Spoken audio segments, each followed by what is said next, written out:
Assalamualaikum warahmatullahi wabarakatuh. Jumpa lagi bersama saya di Alia Sabita Channel. Hari ini sudah masuk di hari yang ke-24 di bulan Ramadan. Semoga kita semua diberikan kesehatan di era pandemi COVID-19 ini.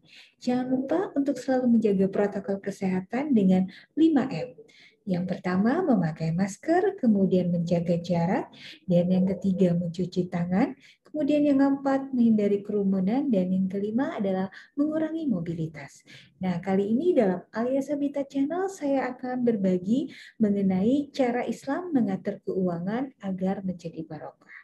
Tapi sebelumnya kita dengarkan dulu yang satu ini.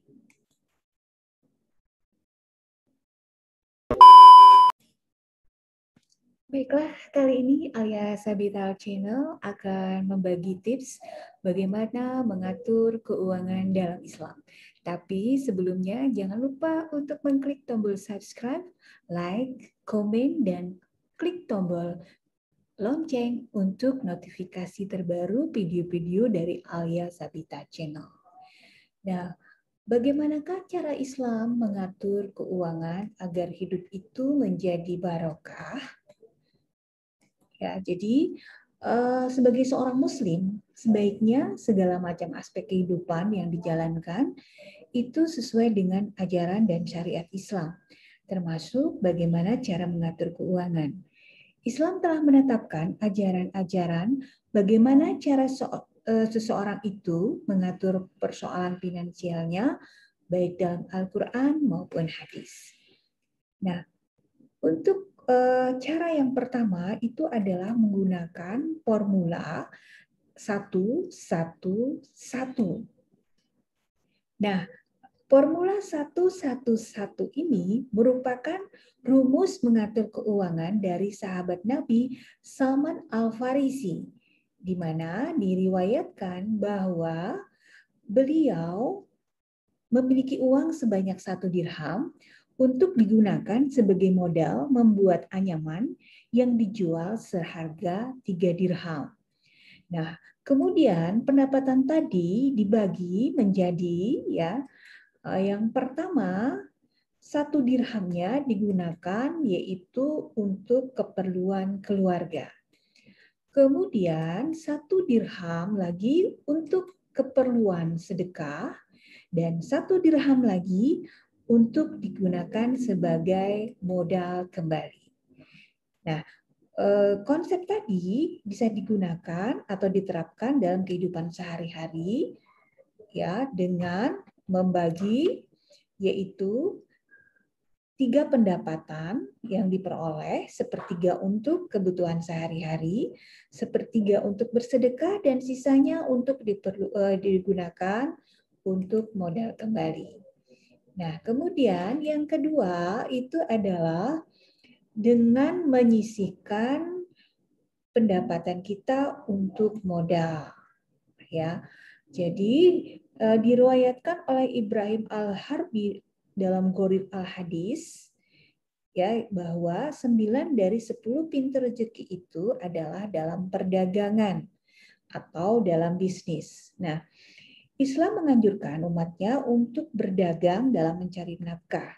Oleh karena itu, Islam juga menganjurkan untuk menyisihkan pendapatan yang diperoleh dari berdagang untuk modal kembali.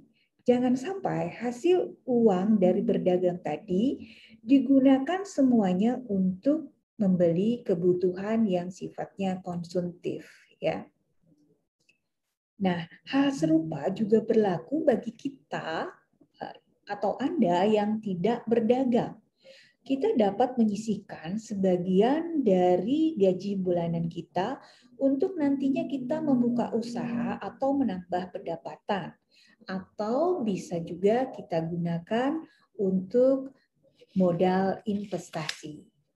Nah, kemudian langkah yang ketiga itu adalah dengan menabung. Ya, cara ketiga dalam mengatur keuangan agar barokah dalam Islam yaitu dengan kita menabung. Nah, seperti yang diriwayatkan dalam hadis riwayat Bukhari, yaitu simpanlah sebagian dari harta kamu untuk kebaikan masa depan kamu, karena itu jauh lebih baik bagimu. Menabung memiliki banyak keuntungan untuk kehidupan ke depan. Memang awalnya sulit untuk menyisihkan sebagian dari pendapatan untuk ditabung. Seringkali kita merasakan pendapatan menjadi berkurang karena ada uang yang harus kita tabung. Nah, tentunya dengan menabung ya kita akan mendapatkan banyak manfaat yang nantinya bisa juga kita gunakan untuk cadangan jika diperlukan kapan saja, ya. Dan menabunglah sedikit demi sedikit. Misalnya saja kita menabung 10.000 per hari. Maka kalau kita kalkulasikan sebulan itu menjadi 300.000. Nah, kalau setahun akan menjadi 3.600.000 rupiah. Ini tentunya lumayan dan bisa menjadi dana cadangan kita. Kemudian, langkah selanjutnya, bagaimana cara Islam mengatur keuangan agar kita hidup barokah adalah dengan jangan boros.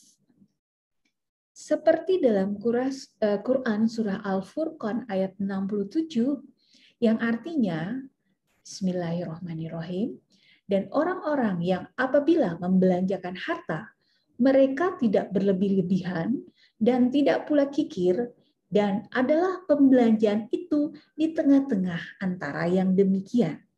Nah, seperti yang sudah kita ketahui bahwa sifat boros sangat tidak dianjurkan dalam segala hal.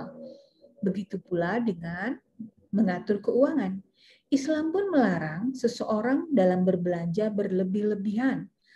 Hal tersebut tentunya bisa menimbulkan sifat konsumtif yang tentunya akan sangat merugikan.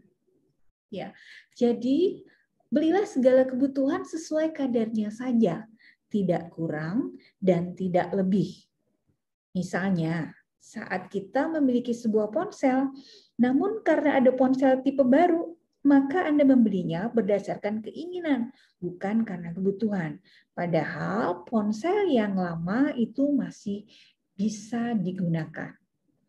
Kemudian langkah selanjutnya, bagaimana Islam mengatur keuangan agar kita hidup barokah itu adalah dengan sedekah. Ya. Seperti yang ada di hadis Al-Wasil, hadis ke-11, yaitu bersedekahlah kalian karena sesungguhnya sedekah dapat menambah harta yang banyak. Maka bersedekahlah kalian, niscaya Allah menyayangi kalian. Nah, salah satu cara untuk mensucikan harta adalah dengan bersedekah. Hal ini dilakukan karena dalam Islam 2,5% dari rezeki yang kita terima itu ada hak orang lain di dalamnya.